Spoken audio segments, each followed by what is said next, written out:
live mic. George. George and Heidi. There you go, man. That's awesome. I heard there was a nice picture there. That's cool. Get this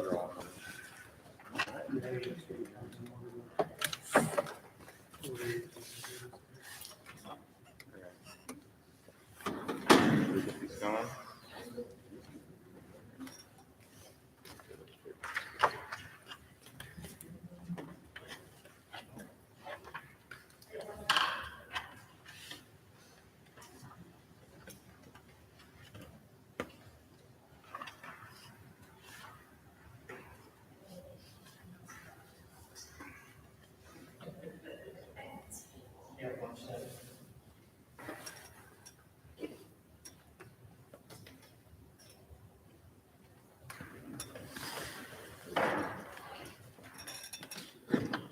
Okay.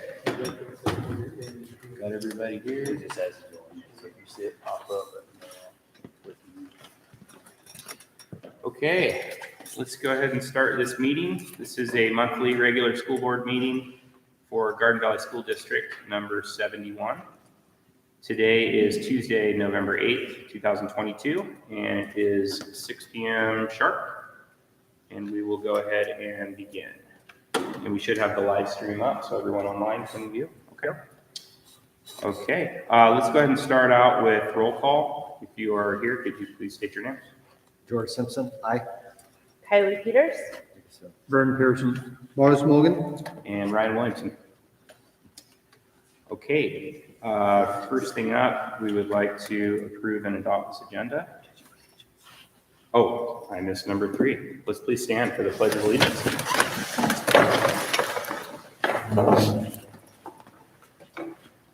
I pledge allegiance to the flag of the United States of America and to the republic for which it stands, one nation, under God, indivisible, with liberty and justice for all.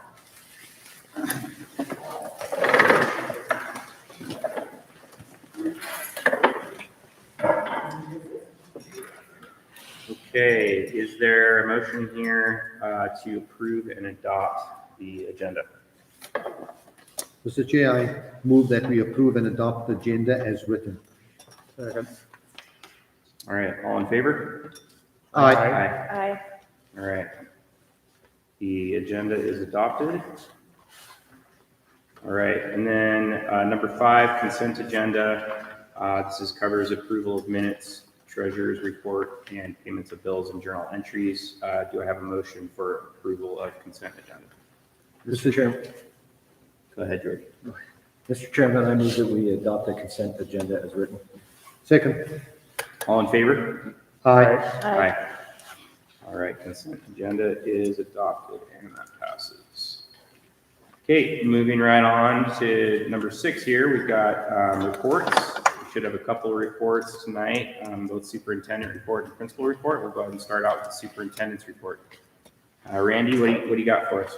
Thank you, Mr. Chairman. Good evening, everyone.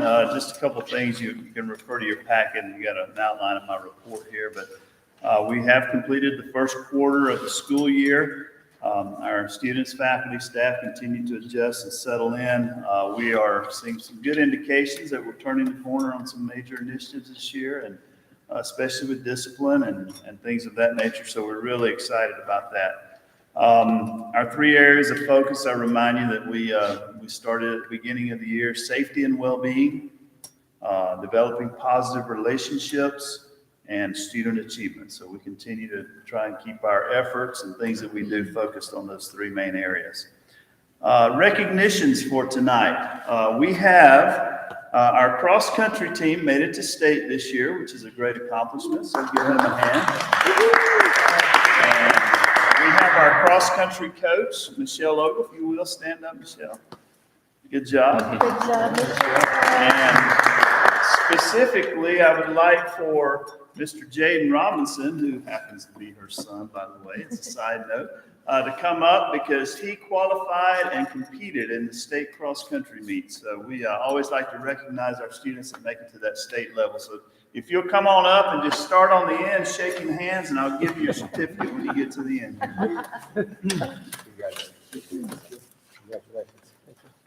Congratulations. Well done.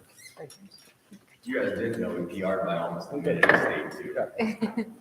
Yes, assistant coach Wessels, I'm sorry, didn't recognize you. My bad, Ryan. Good job there. Tell him what he did with his PR. Yeah. Oh, PR'd by 52 seconds to state. That And is- any PR districts can make it to state to qualify. So back-to-back PRs. If you know anything about running, that's a huge accomplishment. So great job, Jade. Good job. We're proud of you. Okay, enrollment, 289 on November 1st. That includes 7 pre-K students and 4 Loman students. A little bit smaller pre-K class this year. Sometimes we have as many as 12 or 13, but it is a little smaller this year. Discipline update. Principal Lynch is not going to be here tonight, so I had him forward me the numbers. It's in your packet. I'll just go through those quickly. You've got a color chart there as well as a summary. But for October, we had 12 students go into ISS, 6 in junior high or middle school, 6 from the high school. There were 39 lunch detentions, 23 junior high, 16 in high school. So far for November, 2 students have gone to ISS.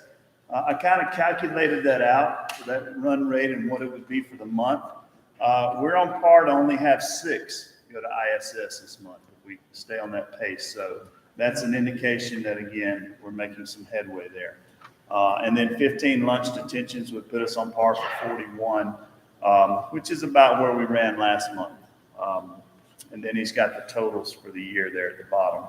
And then if you want to look at in graphic form, the next page has the chart showing the various measures.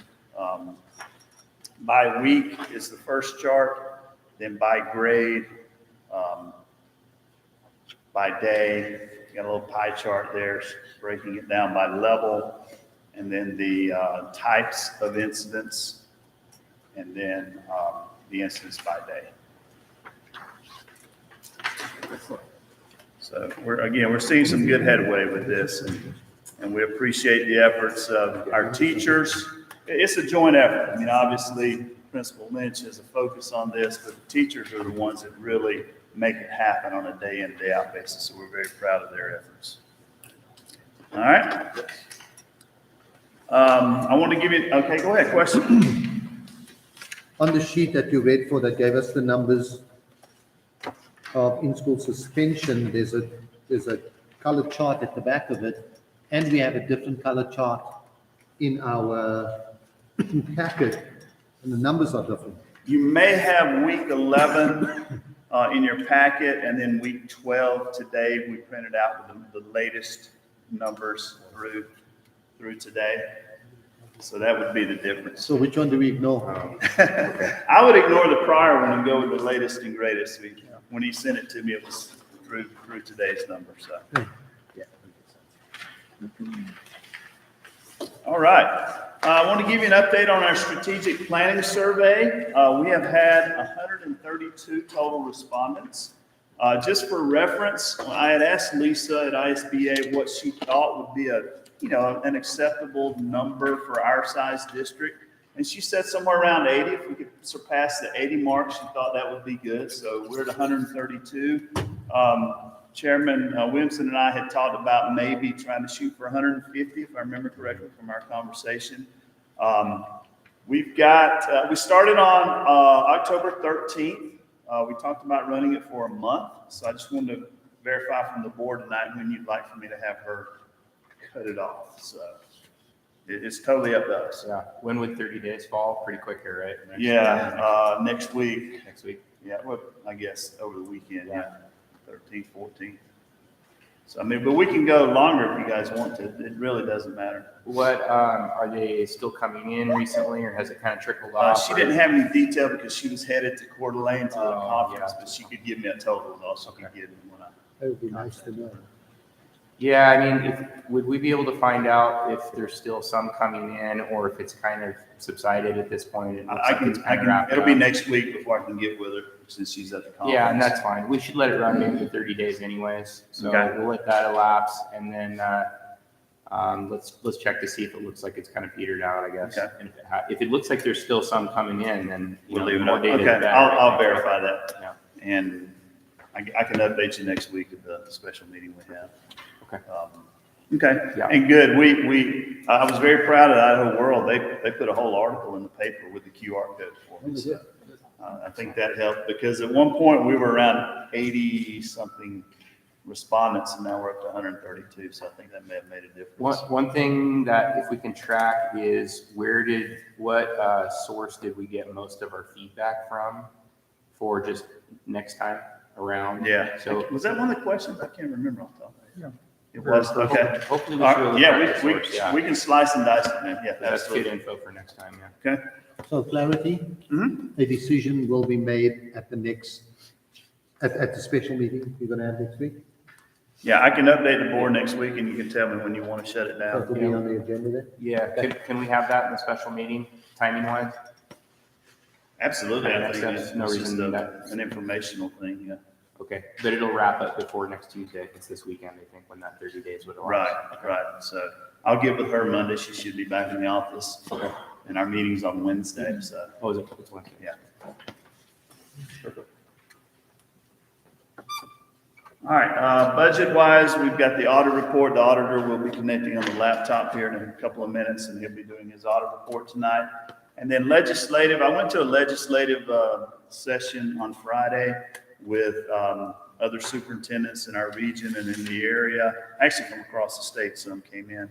I just wanted to let you know the priorities of the Superintendents Association as they go into the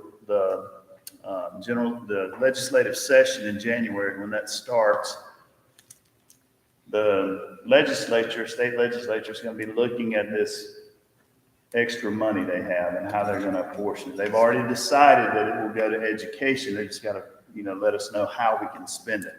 So the priorities are to focus on classified funding. That's your paraprofessionals, your maintenance, your office staff, people like that, because there have been a few raises given to teachers, but that kind of staff hasn't had anything for quite some time. So that's going to be one of the focuses.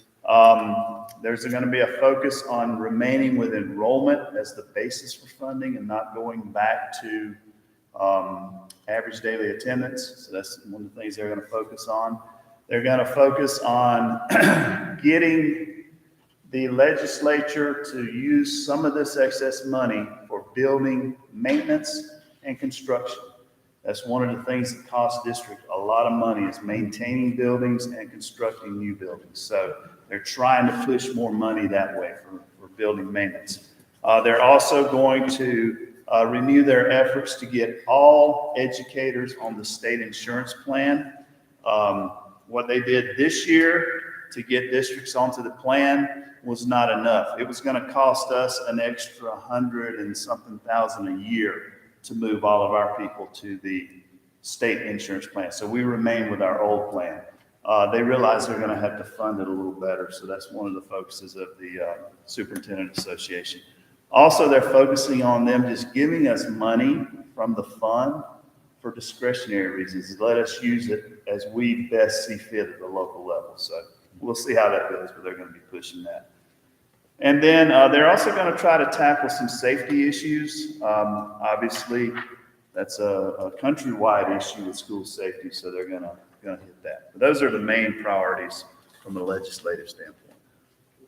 So this money that you're talking about, it's not the money that was on the ballot today. It actually is. But how can they make these decisions? The decision hasn't been passed yet. I mean, I think that's stupid. They've Yeah, already made the decision. I noticed that when I voted today also, because they had the special session and allocated it for education. Then it was on the ballot day. I don't know if they're just trying to ratify that. I'm not sure what. No. They've already made the decision. Yeah, they made a decision in the special They're session. just coming to us and saying, look at how good we did, pat us on the back, basically. Honestly, Yeah, that's what it is. I wondered about that when I saw it on the ballot today when I But voted. I had a question regarding that Okay. money. So from your understanding, this is a specific pool of money that will be allocated for 1 year, or is this until the money is 1 gone? Right, this That's, money, that's in question. We asked the same question. Are we gonna get it like all in? They said it could, they don't know. It's gonna depend on the legislature. They may wanna spread it out over a couple of years, or they may say here, and they just don't know. It's just been earmarked for education. That's basically the only decision that's been made. well, remember that thing where they used to put the cash in a big glass cage and they, that's what you guys need. to do. I know, yeah, I'm all for it. I'll be down there. Awesome. Okay, that's all I have, Mr. Chairman. Perfect. Thank you, Randy.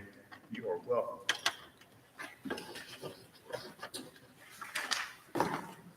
Okay, moving on. Item number 7 here, community forum on agenda items. I'm going to read the following paragraph in regards to how we handle public comment. Public comment will be taken from the public on matters scheduled on the agenda. The chairman may interrupt or terminate an individual statement when it is too lengthy, personally directed, abusive, obscene, repetitive, or irrelevant. A person wishing to speak on an agenda item should fill out a request to appear before the board form 4105F and submit it to the board clerk before the meeting begins. These forms will be available at the sign-in desk or can be found on gbsd.net, policy 4105F. Gabe, do you know if we have received any of those forms for this meeting? So we did have one, but because of the nature of it, the fact that it requires a vote, it was moved to item 11. Item 11. Okay. So 11A, we'll be discussing there. Oh, gotcha. Okay, perfect. Okay. So moving on. Okay, so we have Tim Hoyt that should be available here shortly to go ahead and show his findings for the audit. And Tim is with Quest CPAs, and do we have Google Meet? He's not on yet. Gabe, have you heard from him by chance? No. Let me reconnect and make sure.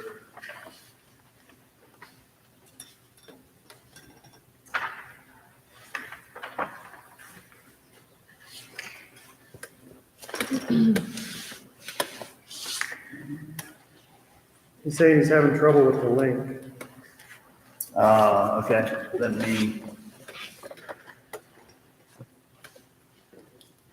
me send it to him then right quick.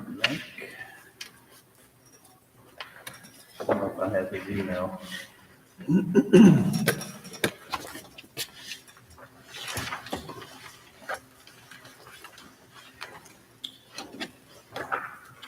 Mr. Chairman, if it's going to take a little while on this, could you move the next agenda item to the floor here?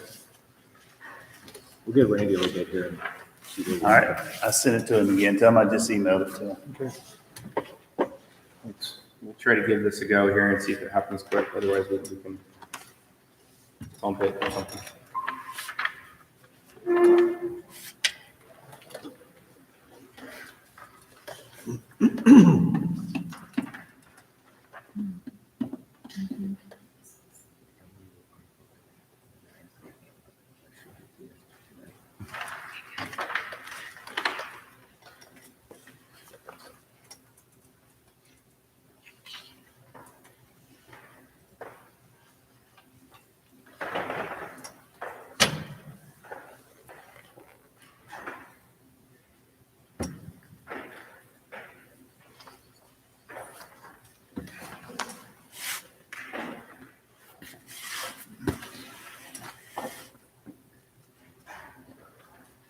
You still not getting in? No.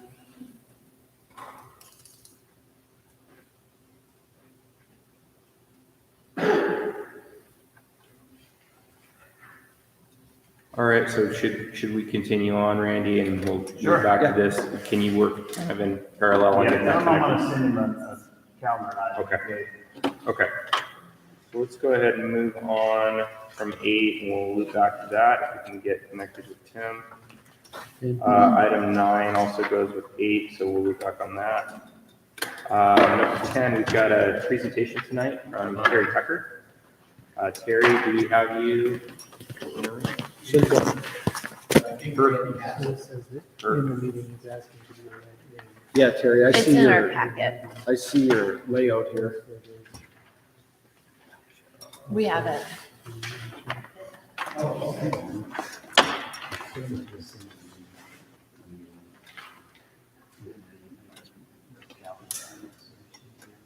Terry, are you available for questions on this? Right now? Yeah, if you don't mind. Yep. I would just come up here a little bit. Yeah, they've got a copy of that sheet. Yeah. So that the mic can pick you up. I don't want to yell at you. All We right, need you up here. all right, the auditor's in, so. Oh, okay. Okay, All right. audit Hi, is up. Tim. Can you hear me okay?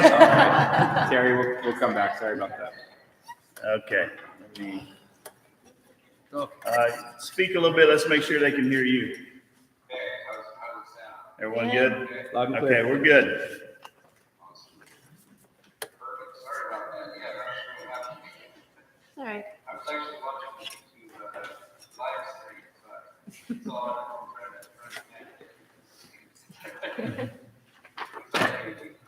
So, are we good to go now, or are you guys like accelerate in the middle of something else? Now, we're good. They've got the audit report and they're, ready for you to go. Okay, perfect. Well, thank you very, very much for having me. As mentioned, my name is Tim Boyd, from Quest CPA. First, just wanted to start off by saying, by mentioning at the start of the report here. So everything went well with the audit. It was brought to our attention just today that there were some software issues that were causing discrepancies between the audit report and the school's finances. These issues were specifically in the general fund. And so in the next couple of days, we'll be working through to get those issues resolved. But we just wanted to give you a heads up, and we'll get into a little bit more details on that in a little bit. But the big picture is that overall the audit went well. There wasn't concern with internal controls, not a fraud concern or anything like that. It's just simply a matter of working within the division and getting everything resolved there. So that being said, everything I'm presenting on, or not everything, but specifically in the general fund, the things I'll be presenting on are sort of preliminary. And so once we get worked through everything, and we'll update the numbers on the audit if needed, and we'll send those to Olivia and the agency, and they can pass them on to you guys as well. But that being said, if you want to follow along with the audit presentation, we can go ahead and start on page 1.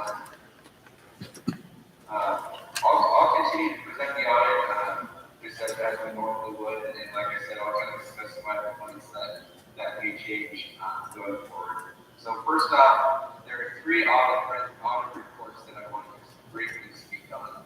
This one on page 1 is the independent auditor's report. This is the most important report. And what this report says is that we looked at the financial statements of the school, and that throughout the process of the financial statement audit, there were no material misstatements. Now, again, the caveat would be with exception of the general fund, which is what we'll work through and ensure that that's also not materially misstated. But every other fund, every other major and non-major fund of the school is in good shape, so there are no material misstatements. So our audit opinion is what's called an unmodified opinion, meaning that the financial statements can be relied upon, those numbers are good, and that there are no issues. Again, exception to the general fund. So that's really the bulk of what the independent auditor's report says. It's where we express our opinion and where we delineate the responsibilities between the auditor and between management. The next report is all the way at the back of the audited financial statements, page 42.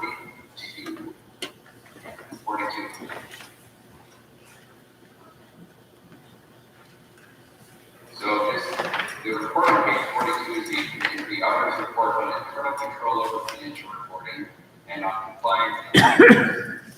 So again, as I mentioned at the start, there were no issues that we found with internal control says is that as part of the audit, we look at the internal controls in place in the school, and if there was a concern that needed to be brought before the board, this report is where that concern would be brought up. Is where we mentioned this audit findings is followed. There were no audit findings, and so the report is very clear that we don't officially express an opinion on internal controls. And so, again, it's not like you receive an unmodified opinion on the internal controls, other than just knowing that they're in good shape because there were no issues that we came across. Finally, page 44 is the final report on the audit statements. This report is unique to this year for the school. When any school or any governmental entity spends over $750,000 in federal awards in a single year, it's required to undergo what's called a single audit.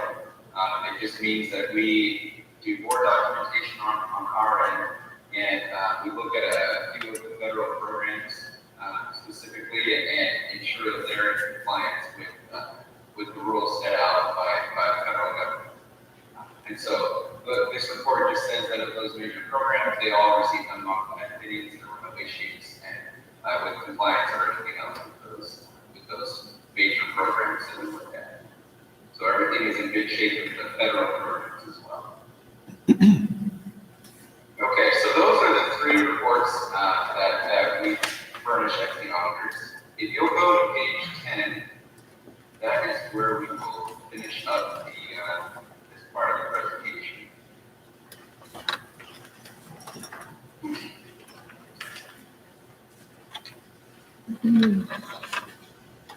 So page 10 is the statement of revenues, expenditures, and changes in fund balances.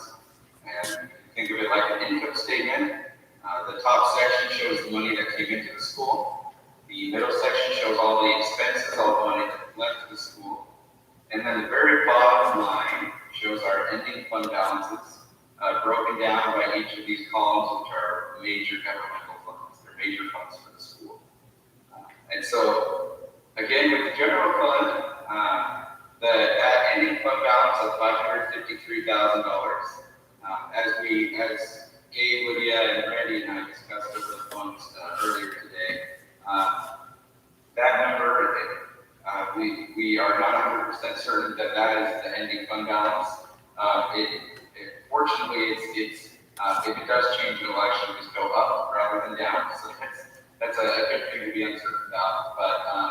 But we are working through the details on that fund to ensure that fund is reported accurately. And again, it had to do with the issue with the software and it not perfectly matching sending out multiple reports. So the reports that we got are saying something different from what the software is saying. So that's sort of the issue that we're working through right now, working with Infinite Visions to ensure that is resolved and corrected.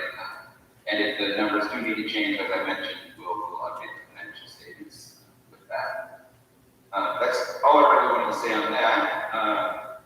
Moving on to the Child Nutrition Fund. Everything in the Child Nutrition Fund is in good order. They enjoyed, as every school in the country did, the USDA's free lunch for all program for the past couple of years. And so as we've seen that program, now that it's ended this year, I haven't gotten any updated information, financial information, but the expectation is that our federal reimbursements probably won't be dropped. And so, as we adjust to the lower reimbursements, it's just something to keep in mind that we want to watch this fund and make sure that it doesn't really go deep in the hole, that our expenses don't exceed the money that the fund brings in. Ideally, a child nutrition fund should be self-sustaining.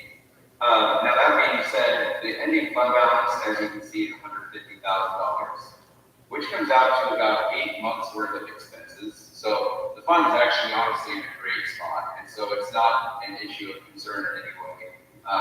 Just wanted to point out the fact that the USDA program ended, and so it would be normal to expect some kind of drop in the fund related to that.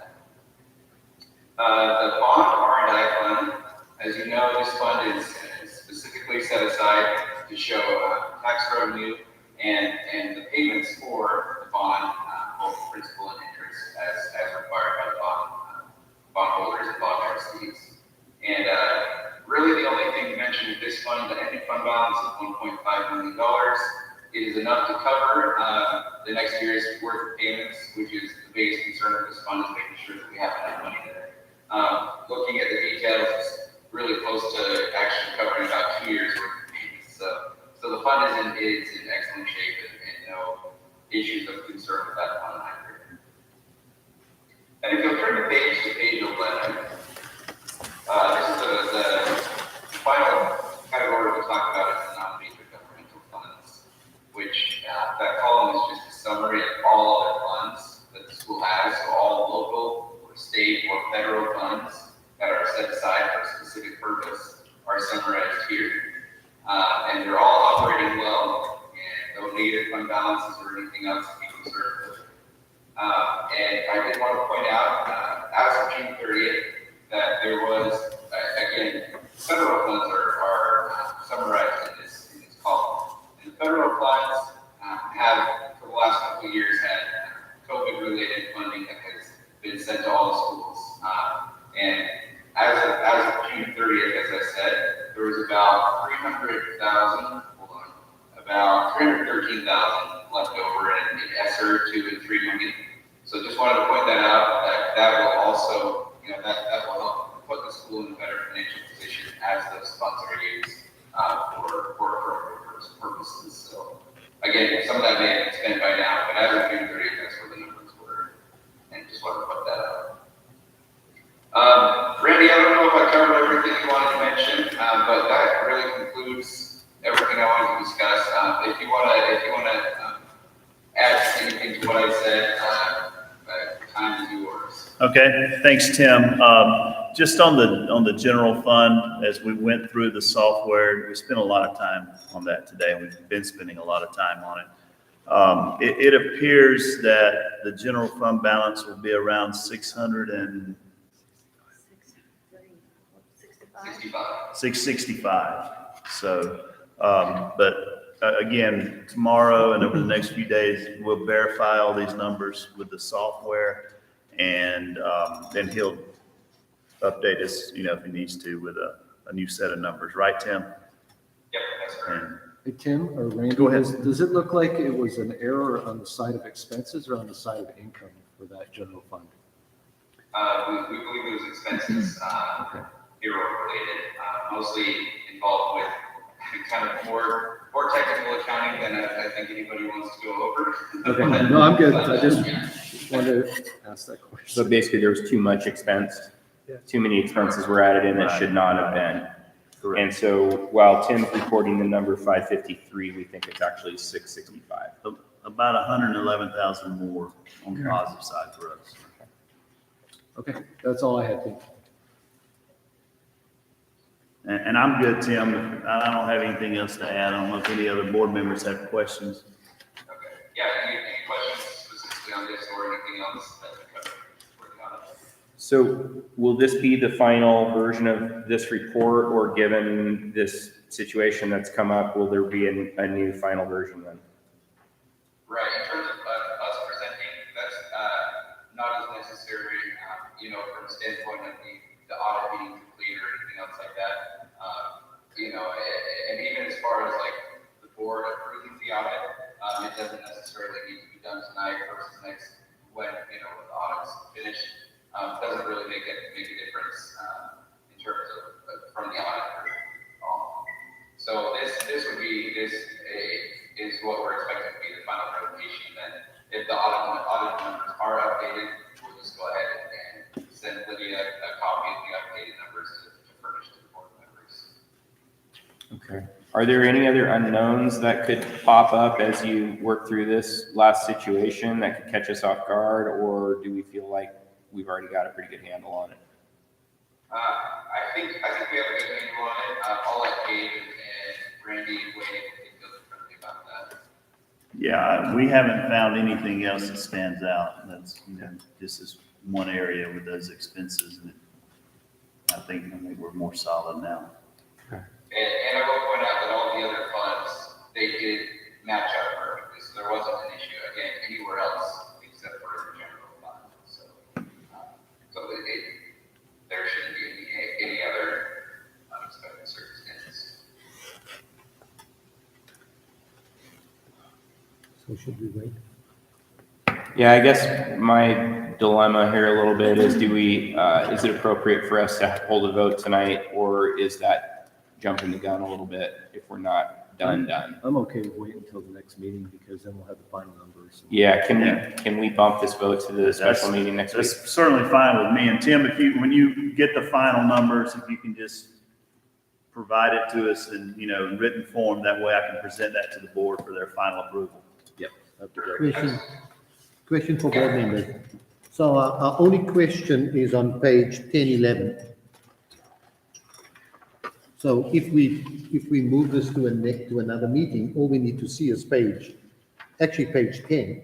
Yeah, page 10 would be the change, correct. We don't need the whole report, we just need those 2 pages. It'd just be page 10 you would change, correct, Tim? Yep. Yeah. Then all we need is page 10. Technically, it would be page 7 Okay.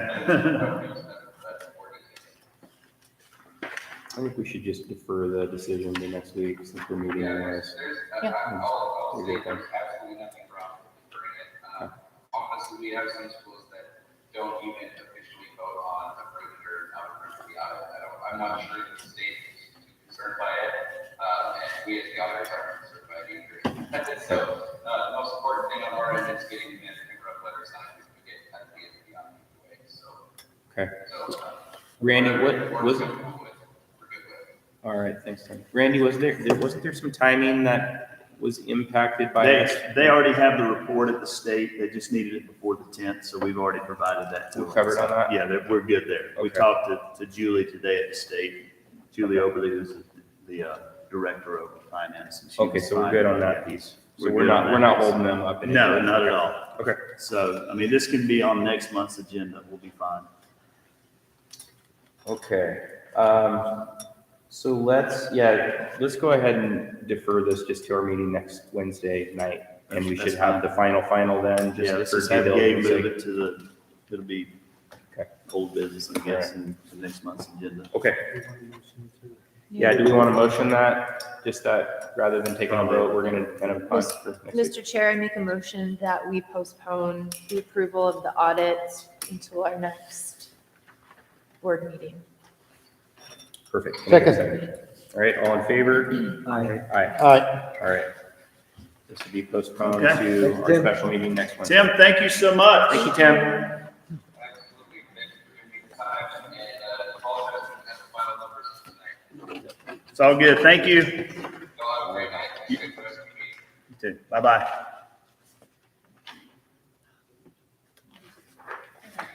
It's actually pretty clear. The way they did that. Okay. I didn't like it, but it's clear. Okay, It is clear. Yeah. agreed. moving back on, Terry, sorry for the runaround there. Would you mind kind of standing back up here for a quick second? We maybe have just a couple questions for you around your proposed solution. Sounded like George might have a couple things he wanted to ask you about. Yeah, and thanks, Terry, for putting this together for us. So this is kind of your idea in lieu of what we were doing with Mountain Waterworks. It's kind of an alternative plan. Is that what am I getting the idea here? Is what we did is I sat down with the superintendent and Dave, and we took away a lot of the things that we didn't believe that the school needed. Sure. Yeah. So we brought that down from, I think it was as high as $11 million. Right. And it was just stuff that I didn't believe that the school needed. So I've run the school for, I believe it's 7 years. So I've kind of seen the highs and lows and in-betweens, and I just kind of disagreed with a lot of it. So we sat down and came up with what we believe is what the school actually needs at this time. And Yeah. they do need some upgrades. Yeah. So that's how we came up with this first phase. Okay, well, first of all, thank you for doing this and working with these guys.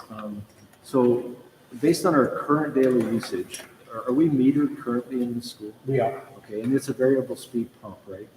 So we have no basic storage, or is it just how do Yeah. we store water to create pressure here? We don't have any redundancy. That's our biggest issue. So about 4 years ago, Morris, you might have been here, but we lost the pump. Okay, So we had school out for, I think it was 4 days, 4 to 7 days. So we don't have any availability to have a backup. right. So we need that. So the pump that we have is, well, we're not in compliance with DEQ by not having a redundant run. Exactly, yeah. So we really need that. And there are funds available to get that kind of stuff. So that's kind of what this project was was done for. We didn't really go through it with a fine tooth comb and say, you know, we need new UVs because we changed to chlorine or, you know, we meet all of our requirements on our testing.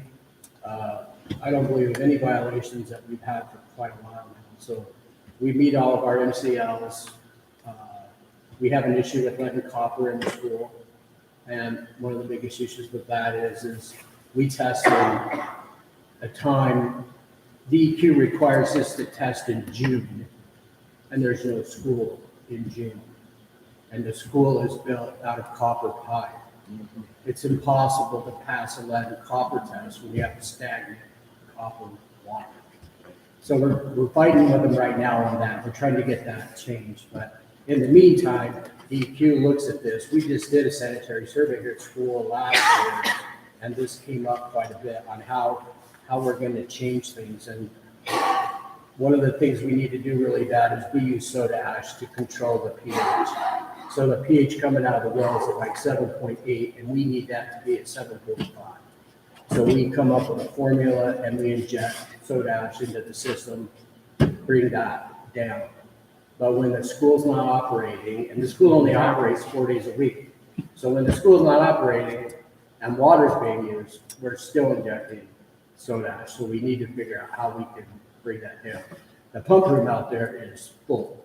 It's just, we put in a new chemical feed pump, new mixer, new barrel.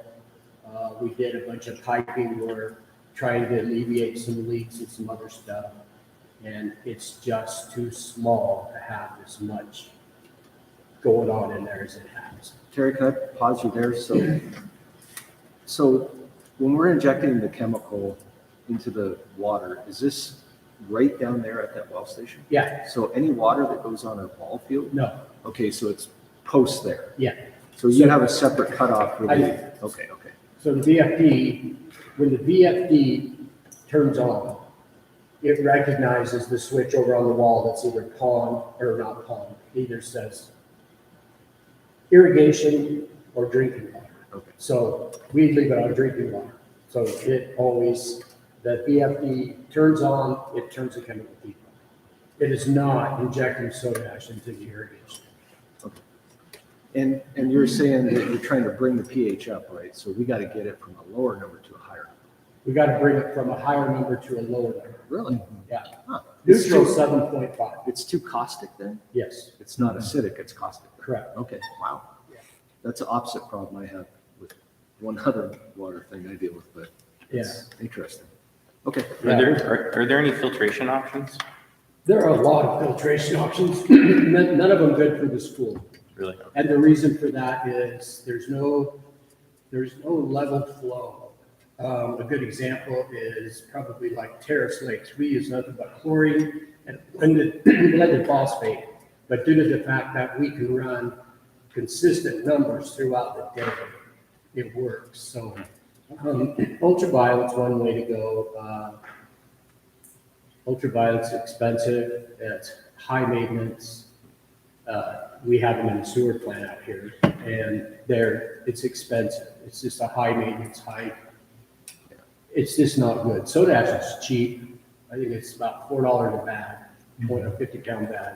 We'll use that over a 6-week period, something like that. So we're water quality wise, the well is good, but the problem is we don't have redundancy, and that's one of our issues. Even with the sewer plant does have a backup generator on its own. it runs just the sewer plant. So we can't run, if the power goes out, we can't run the well. So everybody goes home. So would it be a reasonable option to add a small tank to this too? This is just my opinion now, and I don't know how to specify it. I've done this for 15 years, and a tank is not the answer for the school. And the reason being is it's too flat. So we're gonna put in a 40,000 gallon tank over here, and we're gonna fill it with water. And the only way we can bring that water to the school is to put pumps in. Right, you'd have the boost. You're looking at a $30,000 package to come in and set in front of the tank to pump water into the school. And then we're gonna have to change all the programming to where the well recognizes that, hey, I'm not going to the school, I'm going to the tank. And then we're gonna have 30,000 gallons of water in below zero temperature. And I have seen one tank fail. And it's So- gonna sit there for a prolonged period Yes. because you're not drawing. Yes, and we would have to chlorinate. In order to have a tank, they would require us to chlorinate. So what is our daily usage on average here? It's around 1,400. No, that's not much. No, it's not. Okay, so in your opinion, with two VFD drive pumps, with a redundant well and a VFD drive pump for each one of them, we can supply the school adequately, plus get past this stagnation problem that we're having with that's not part of the pump thing, but if we move that copper thing away from here, we can get away from DEQ's issues with us on the lead copper stuff. We'll have the lead and copper thing underhand this year. We know now, we're just gonna move the dates. Okay. That's our issue, is stagnant lines. It's doing it in June. Exactly. Yeah. June is not the time to be testing. And then the other thing is the redundancy, right? So you would have two wells that you could draw from. Yes. if you need to. Okay. And that's, Why don't you share what you had talked about with us about the new well that supplied the school? The yes, existing well we would use for irrigation and its backup. right. We'd have a primary well and what we call secondary backup well. And we would draw water for the irrigation off the primary well and water for the school off the secondary well. Okay, but they would both be potable if you ever needed it, you'd be able to just. They would both be potable. Right. When you could cut over at any time if you needed to. So if you needed to cut the school to the secondary, system valves. Correct. So even the water that's going on irrigation is potable. Right. It's just not, people have added lines and sprinklers without backflow prevention, so we have control of that inside the pump house, so it's all potable water. We don't have irrigation water per se, it's all, So the irrigation water would not have to be pH. correct. Just DEQ as does not recognize sprinkled water. Yeah. Yeah. So we would not be, and we wouldn't have to, Water Resources would require us to keep track of that. Yeah. So when we renew our water rights, we would have to show what we produced. We think on the new well, we would be able to eliminate the copper issue in all likelihood. We'll have a copper issue No matter what. eliminated within the next couple of weeks. Oh, okay.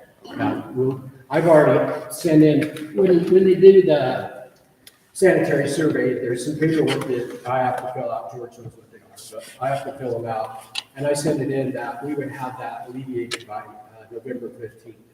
And that has already been to DEQ's desk to have that changed. I've talked to Brandon Louder, and Brandon will change that to where, I mean, we're only a 4-day-a-week school and we're testing when nobody's in school. So, yeah, it doesn't make any sense.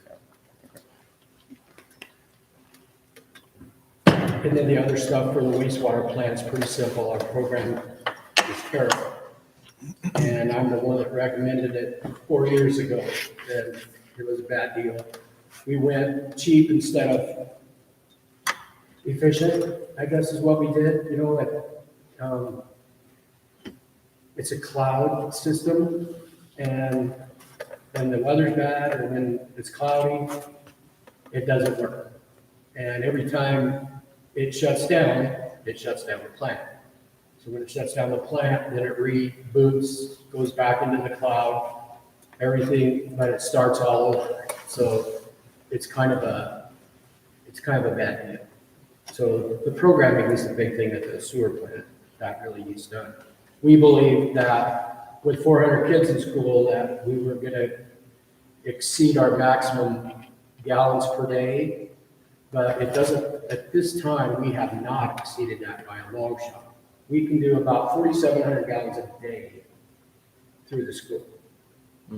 So we're way under our permit, so I think we're okay there, but we really need some programming. We need to, at the end of the year, the sewer plant we have to submit a annual report, and it has to show exactly how many gallons we've used, how much chlorine we've used, how much aluminum we've used, how many pounds of fertilizer went on the football field because we discharge on the football field, so they can do a rate study to figure out how much nitrate's in the ground.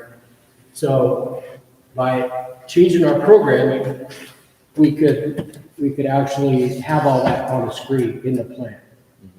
But that is at the time we were looking at it, it was $30,000 to do that program.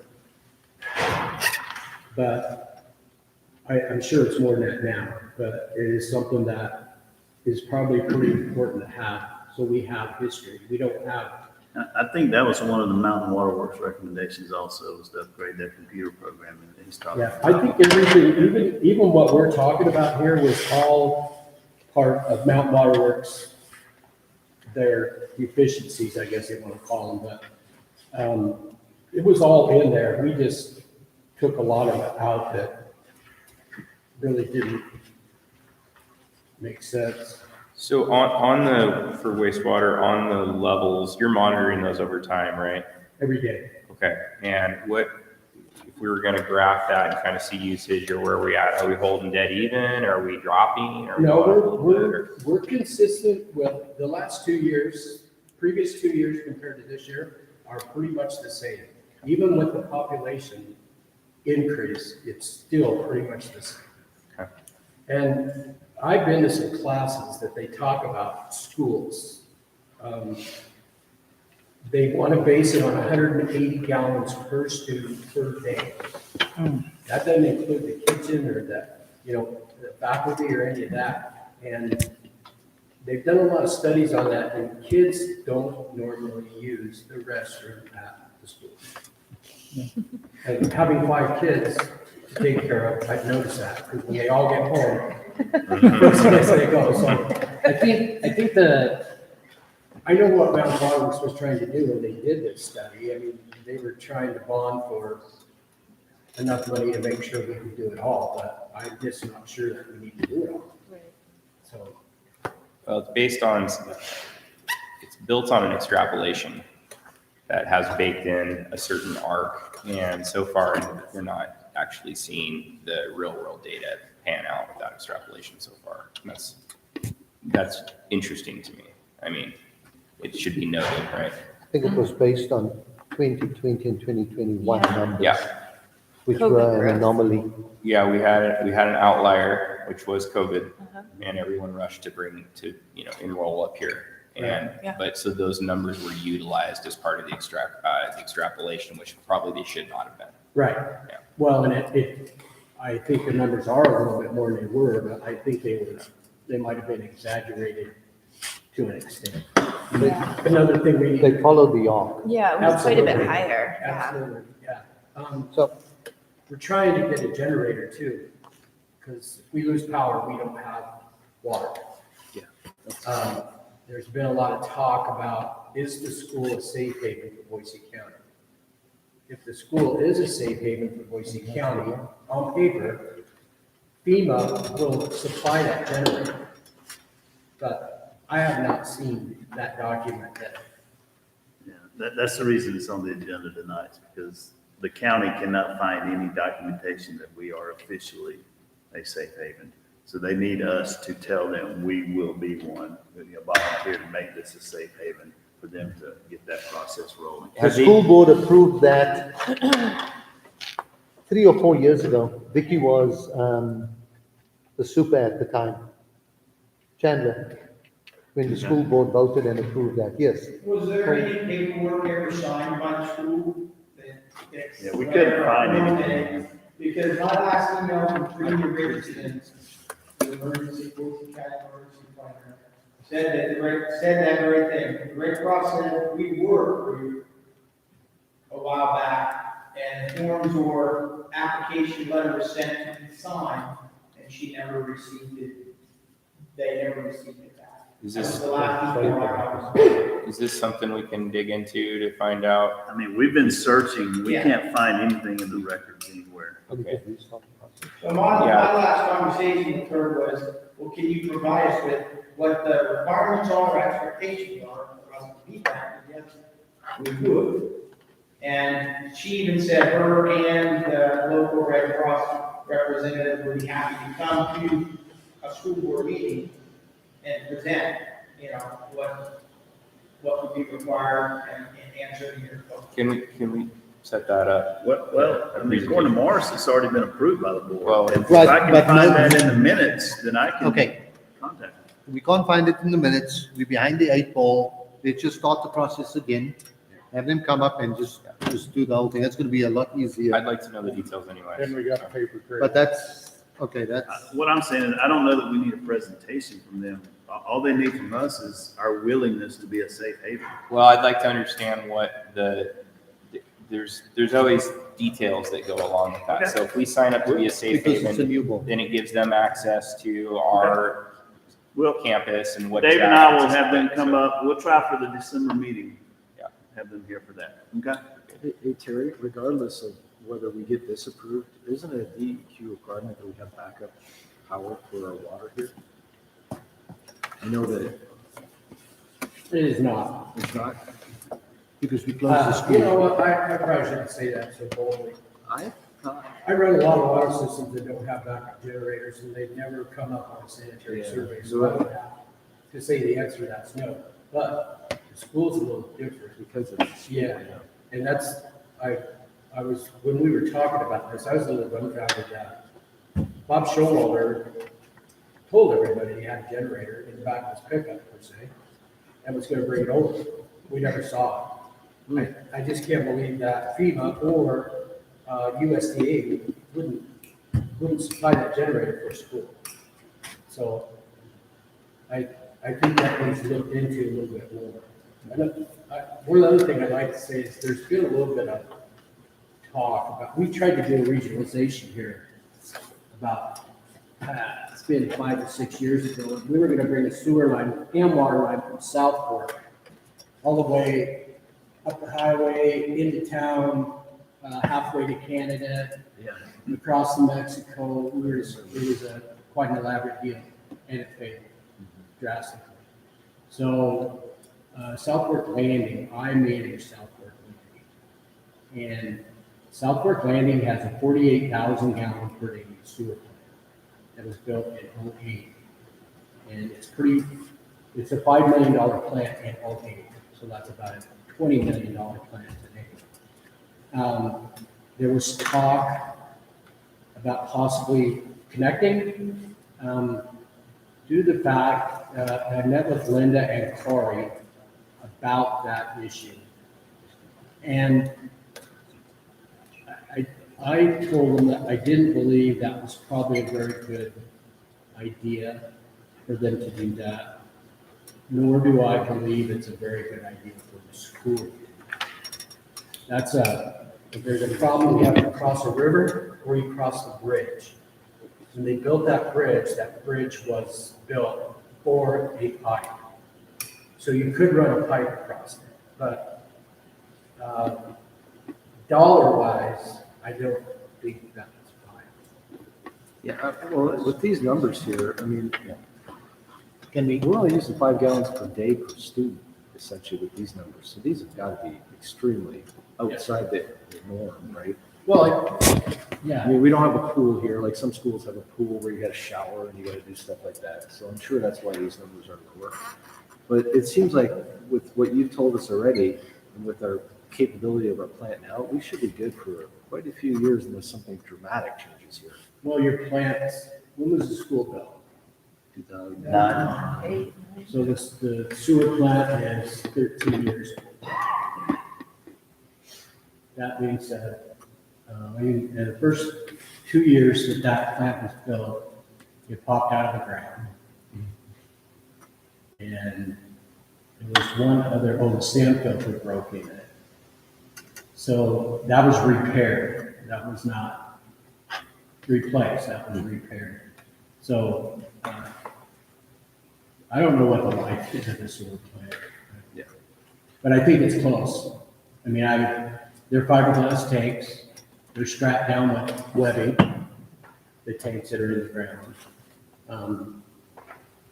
Okay, well, what you're proposing here does not take care of our long-term plans with the sewer here, it's just kind of get it It gets it up to- easier and, yes. yeah, more in compliance right Yeah, now, right? well, the sewer plant is in compliance. The sewer plant is in compliance. It's the water side, and I don't know if compliance is the right word for the redundancy. Yeah, I get you. DEQ's not going to come up here and put a red tag on the door because there's not another well there. Right. But on the other hand, we need that other well to maintain. It's not compliance, it's like a recommendation, a strong recommendation. No, it's not. or- It is a recommendation, and it's also a deficiency. And you have to put on your paperwork, how are you gonna remedy that deficiency? So a recommendation doesn't require anything to go back to them. A deficiency does. And in that deficiency, I put that we were in the process of meeting with engineers to discuss that issue. And that can go on for another 2 years until we have another sanitary survey, and then it could possibly become as a, high deficiency that they would want us to. So, Terry, you're reporting on two things. This is my interpretation of what I see on paper, and what I've heard. There's the drinking water situation, and it's basically the big items. There's another well, pump, and pump house. Then on the wastewater, can you simplify for me? This is going to be a long question. What are we purchasing on the wastewater side? Are we purchasing longevity? Are we purchasing an update? Are we purchasing a fix? Are we purchasing time? I mean, what are we going to achieve with the wastewater according to this recommendation? Because I'm asking the question because in the previous with Mountain Waterworks, there was a scary picture being painted that that's about to fail, and we know what it does, and that's going to be all over the place. And we're going to be in trouble because then we're going to have zero, and we're going to have something for the school to function. Right. So for what this recommendation is, what are we purchasing under wastewater? Kind of tying along with that, Mountain Waterworks said about 5 years, maybe 10 is all they can see out of the existing plant. That was with But their, that was with growth extrapolated numbers that growth. we. Right. confident. So with Morris's question, which I think is absolutely the right question, if we do these things you're suggesting, does that give us 5 years, 10 years, 15 years? What's your expert No. opinion? My question is, what are we purchasing? Maintenance, I guess you would have to call it. It would be upgrades. Upgrades, okay. Upgrades to the already. But it's got nothing to do with the Yes. longevity or, It Or is the not time. gonna, it's not gonna increase the longevity of the plant. okay. Due to the fact, the SBR systems are super complicated. There's 26 pumps out there. So, and those pumps could be anywhere from 2 weeks to 2 years out. So 26 pumps, and they're about $2,000 a piece. So if we go to town and buy an extra pump and put on the shelf, The longevity of that pump's probably around somewhere between 8 and 10,000 hours. One that fails before that time, we don't have the pump, but if we have this spare one sitting over here, it's been sitting over here for maybe a year or two, it's out of warranty. So we put that pump in, it fails, we're out both pumps. So 10 years ago, SBR plants were big. They were the cat's meow. They're not now. Now they're much more simplified. We use floats out there versus transducers. Floats last maybe a year. Transducers last forever. Okay. So is what, I guess the answer, Morris, is it's buying us a little more time until we can build a new one. Buying us time for what? Because we're saying we're not buying longevity on the system, but we're buying time. In order to keep us in compliance, we need a better program. That I can, Okay. I All right. can, I can cover that. Right, thank you. All right, The sprinkler system, so we discharge onto the softball or onto the football field at this time. This year is a really good example. Our discharge permit allows us to start on October 10th through October 30th. There's still football going on, so we can't discharge on the football field at this time. So you have to file a waiver with DEQ and they'll say, okay, do it such and such a time. But that goes in the file and then they go back and look. And if we're trying to put in a new plant, they're gonna go back and look at that file and say, well, wait a minute, we did not discharge in 2021 because of COVID. And actually, I don't think we discharged in 2020 either. So that all goes in your little folder at DEQ. And when we start looking at a new plant and want to change systems, they're gonna look at all that and see these deficiencies. And they're really, I guess they're not deficiencies, they'd be recommendations from them. But 10 years ago, it was the best thing going. 10 years is a long time when you're in the water and wastewater business. So right now, Terry, I guess what you're saying basically is we should do a few of these items for the sewer plant, but we need to start thinking about getting a sewer plant going. Yes. Some kind of, whatever we Yes. decide on. Right? Yes. Okay.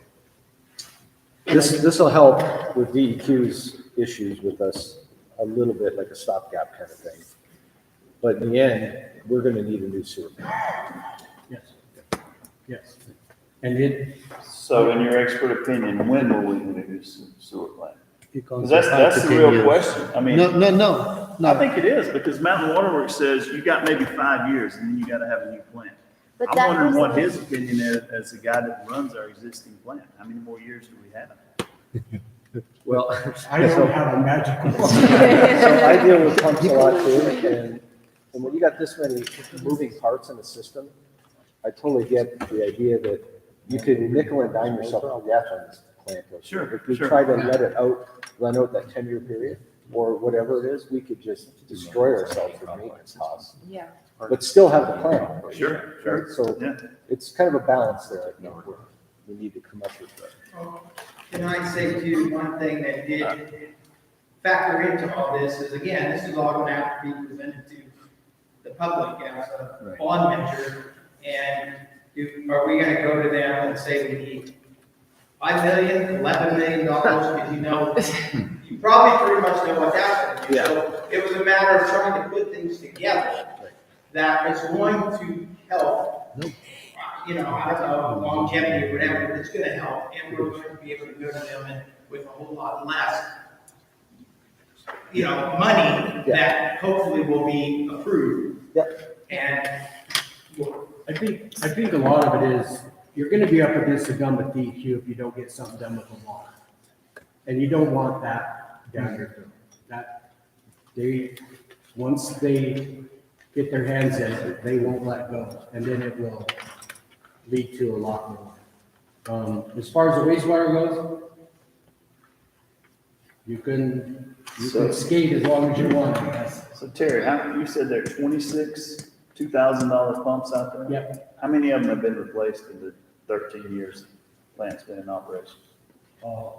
They've all been replaced since I've been, Okay. What's the average life of those? probably 3-4 years.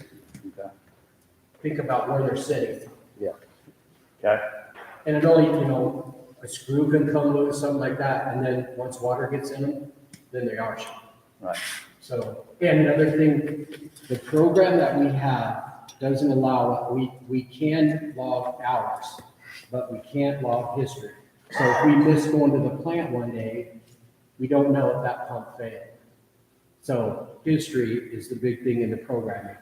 It shows a full months or full weeks of data. It shows how long the pump run, how it ran, an alert. I mean, I have on my phone the program for South Fork, and it tells me if the door opens out there. I mean, their programs are phenomenal, and there's.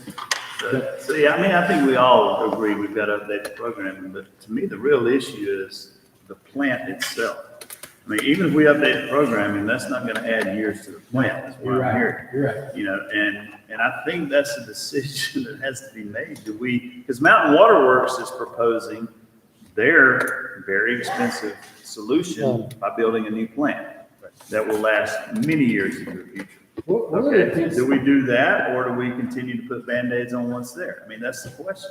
Terry, will this SCADA system transfer to the new plant? The software? Yes. Okay. One of they didn't really, in their suggestions, they didn't specify the type of plant to put in. They did. No, so is it Advantex, is it SBR, is it NBR, is it phosphate injection? There's a lot of different plants, so maybe the plant they had picked out was a $5 million plant. I don't know the answer to that. I think in the conversation we had with them that night, they were proposing another SPR plant. I'm pretty sure that's what was coming. Well, I think there's That's why. I we think kind of there's were- cheaper and better systems out there than SBR. Yes. And I run them, so I'm pretty familiar with them, and they're extremely expensive. At South Fork, there are 14 chambers that hold 102 cassettes in each chamber, and those cassettes are right at $100 a piece. So if someone in the school throws a pin in the toilet and somehow it gets into that, it goes through all 102 of those cassettes. So, yeah, there's a lot of different, and the way we discharge, we don't have much other choice or classifications other than to discharge onto a field. So we have to kind of. Well, I think we could probably have a lot more discussion on this, but we don't have to make a decision tonight on this, and, this is more informational, right? So maybe we'll bounce some stuff around as maybe, and we can all get together maybe as a planning meeting and see what we want to finalize on this kind of stuff. Would that be okay? No, You guys? but, Morris, Mr. Chair, I think we had two more proposals outside of what Tivius presented and Mountain Waterworks. We have two more. Right, I know. One we haven't heard and one we've heard. And so, I mean, I think we need to hear the last one and then from there on, make it, choose a direction. Yeah, I don't know of any other proposals. Maybe I'm not supposed to. No, it's just that it hasn't come before the board yet, Okay. but it's supposed to be on an agenda, I think.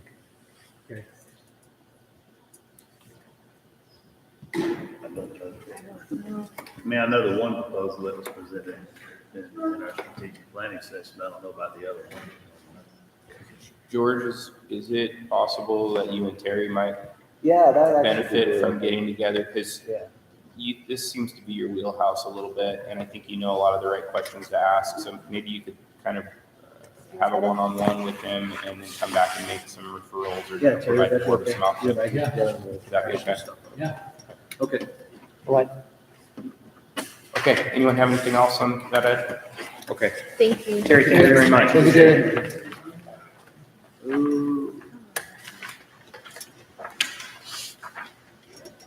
Okay, let's move into new business.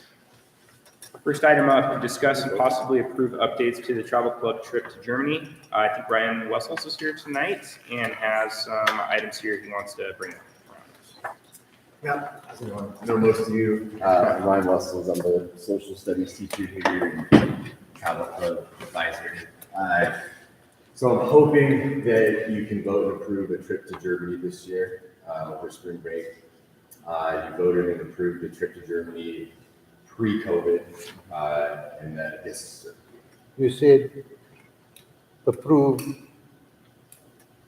a trip to Germany springtime this year. spring, yes, this school year. Oh, So, okay. yeah, 2023. Yeah, it got approved pre-COVID and then got postponed twice. Last year, the board approved an alternate trip to, like a last minute trip to Mexico that I took with some of the seniors. I'm hoping there's a basic itinerary that you guys might have seen. There's me, another chaperone, three students. Three students have pretty much raised most of their funds. They've been working on it for about 3 years now. Just looking for approval. If you guys have any questions. Mr. Chairman, I've talked with Ryan on his programs and they've all been very successful and the kids love them. And I'm ready to make a motion unless you guys have other questions. Does anyone else on the board want any additional detail around this? Nope. All right. Okay, and this is a program we've run going years back. Yeah. I assume, and we've got to get rhythm on how that works. Well, I would like to move that we approve the travel club going to Germany for Ryan next spring in 2023. I will second that. All in favor? Aye. Aye. All right, thank you, that passes. Thank you, Ryan, I appreciate it. Thanks, Ryan. Okay, moving on to item B, a new business, discuss and possibly approve adopting policy number 4175. This has to do with required annual notices. This was sent out as part of the packet. Has everyone had a chance to review this? It's simply showing us what the annual policies are that we are required to review and approve each year. So this is the approving of that list, essentially, right? Yeah. So. Mr. Chair, I go ahead. move that we approve of policy 4175. Second. All right. Any further conversation? No. All in favor? Aye. Aye. Aye. Okay, that passes. Thank you. Item C, discuss and possibly approve adopting policy 1303, policies and procedures to review annually. This is a second policy that is very similar. Is that the same list of Yeah, annual so policies? the first one are notices that have to go out. That's right. And the second one are the actual policies that the board has to adopt every year. So this is part of our ongoing effort to make sure we have a solid book of policy, with the latest updates and all. So All right, is there a motion for this one? Mr. Chair, I'd like to go ahead and pass the motion to approve the community relations policies and procedures. I'll second that. This should be 1303, policies and procedures annually. I don't know if that was what was stated. Just want to make sure. So do we have a second for approving 1303? I second. You seconded that? Okay, any further conversation? No. All right, all in favor? Aye. Aye. Aye. Thank you. That passes. Okay, discuss and possibly approve Garden Valley School being designated as a safe haven for emergencies. So I think we talked about this a little bit ago. We are going to have a representative from FEMA. We'll try to get them in to kind of walk us through what this program looks like. Is that at the what next we said we meeting, thought we could we'll do? Yeah. shoot for the December meeting. Okay. Dave and I'll contact. I mean, it sounds like certainly something we should be looking at, but there's always details involved and just want to understand what some of those are. Absolutely. Okay. Do we need the motion on that? I guess we, There's no asterisk next to it. yeah, there's no vote for that. So, is that something that we need to have a vote on? I think we just need to get them, Get I don't more think we put them on the information. agenda. Yeah. Okay, so we're good on that. Okay, I think we covered everything on this month's agenda. So we will go ahead and adjourn the November regular meeting. Thank you, Mr. Chair. Thank you, guys. Don't forget, we have a special meeting next Wednesday night, so please be here.